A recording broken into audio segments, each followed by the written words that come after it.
सावन का महीना, रिमझिम बारिश और तिस पर हमारे महान गायक श्री नरेंद्र सिंह नेगी जी के गीत। चाहे वह पहाड़ की नारी की बारिश और काम के बीच की जद्दोजहद हो, या मायके जाने को लालयित किसी बेटी का दर्द, या फिर पति की यादों में खोई कोई विरहिणी, नेगी जी ने सावन से जुड़े हर पहलू को बड़ी खूबसूरती से शब्दों में पिरोया और फिर अपनी मधुर आवाज से उसे जन जन तक पहुंचाया। आज घसेरी में सावन को समर्पित नेगी जी के गीतों पर ही चर्चा करते हैं। सावन का महीना पहाड़ की हर गृहिणी को अपने कामकाज को लेकर व्यथित कर देता है, इसलिए कई बार यह बादल उसके मन को नहीं भाता है। मेरी या आपकी माँ भी अपवाद नहीं होगी। ऐसे में मन करे तो नेगी दा का वह गीत सुनिए जो मेरी तरह आपके कानों में भी माँ के शब्दों की झंकार भी पैदा करता है। अब लगता था कि अगर माँ के 2 नहीं 10 हाथ भी होते तो वह भी कम पड़ जाते।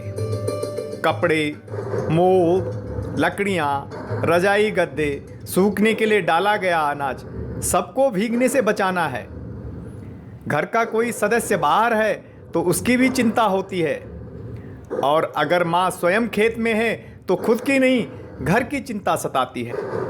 नेगी जी ने कितने सुंदर शब्दों में बारिश आने पर पहाड़ी जीवन की इस व्यथा को व्यक्त किया है, और सबसे महत्वपूर्ण, उसमें हास परिहास का पूरा पुट भरा है। आपने जरूर सुना होगा यह गीत।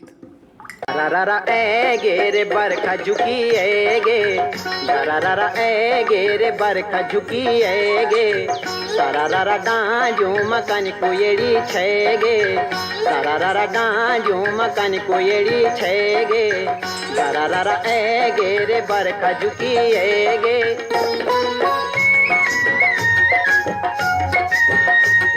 सावन में पहाड़ खिल उठते हैं, तब वे अपने पूरे यौवन पर होते हैं। गधेरों और झरनों के कोलाहल के बीच कोहरे की चादर, आखिर याद तो आएगी, खुद तो लगेगी। इसलिए सावन को पहाड़ों में खुदेड़ महीना कहा जाता है। विछोह की पीड़ा की व्याख्या करता है सावन, यानी सौण। नेगी जी ने न सिर्फ सावन बल्कि बरसात के 4 महीनों की इस पीड़ा को अलग अलग अंदाज में पेश किया है।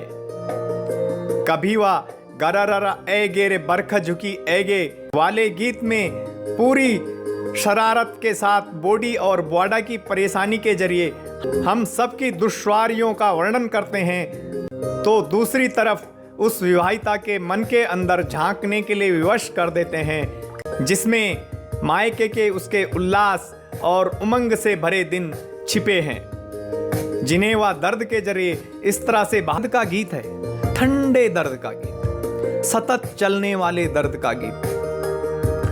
इस गीत में ठिठुरन है।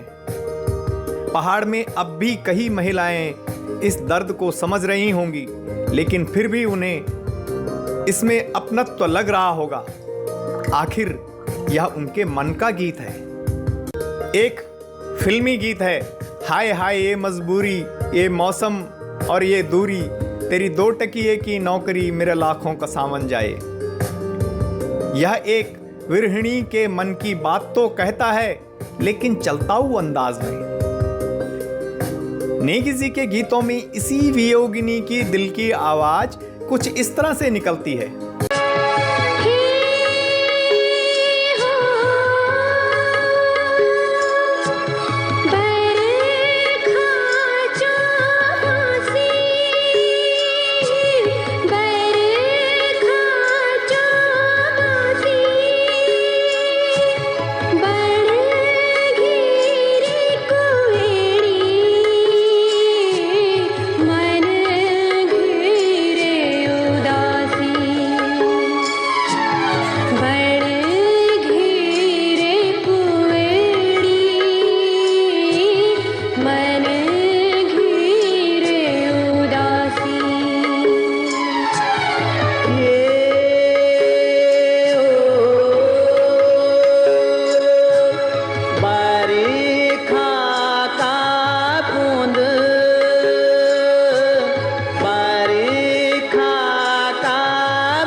मारामारी, तिस पर घना कोहरा और बारिश, तथा साथ में अभावों की जिंदगी, इन सब के मिलन से पैदा होती है खुद।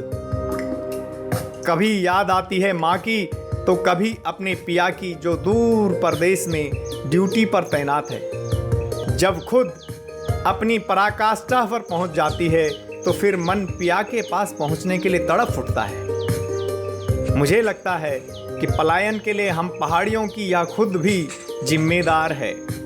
नेगी जी के कई गीतों में यह खुद अपने अलग अलग रंग रूप में दिखाई देती है।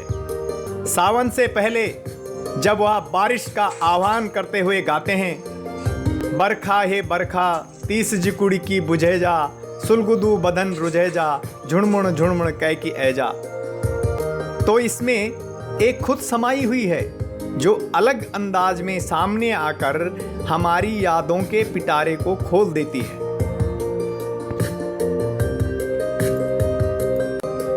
कहते हैं कि जहां न जाए रवि वहां जाए कवि, और मैं कहता हूं कि हमारी सोच जहां पर खत्म हो जाती है, नेगी जी के गीत हमें उससे आगे तक ले जाते हैं। वह प्रकृति के चितेरे हैं, वह सौंदर्य के पुजारी हैं। शब्द, शिल्प और भाषा में सूक्ष्म कल्पनाओं को पिरोकर उन्होंने हम पहाड़ियों की कोमल भावनाओं पर पंख लगाए हैं। वह मानवतावादी हैं, वह प्रगतिवादी हैं, वह हमारे सांस्कृतिक नायक हैं। वह पिछले 4 दशकों से भी अधिक समय से गीत लिख रहे हैं और उन्हें अपनी आवाज दे रहे हैं। इन गीतों में पूरा एक युग समाया हुआ है। ये गीत हर उस व्यक्ति के गीत हैं जिसका पहाड़ से नाता रहा है। हमारी संस्कृति, हमारे समाज, हमारी परंपराओं, हमारी जीवन शैली का दूसरा रूप है नेगी जी के गीत। उनके अंतर्मन में पहाड़ बसा है और कंठ में कोयल। इसलिए आज अगर कोई एक व्यक्ति समग्र तौर पर पहाड़ का प्रतिनिधित्व करता है तो उस शख्स का नाम है नरेंद्र सिंह नेगी। आज नेगी जी का जन्मदिन है। उनका जन्म 12 अगस्त 1949 को पौड़ी गांव में हुआ था। जन्मदिन की ढेर सारी शुभकामनाएं मेरे गढ़ रत्न, मेरे सुर सम्राट। आप अपनी गीत परंपरा का शतक पूरा करो, हम सब यही दुआएं करते हैं।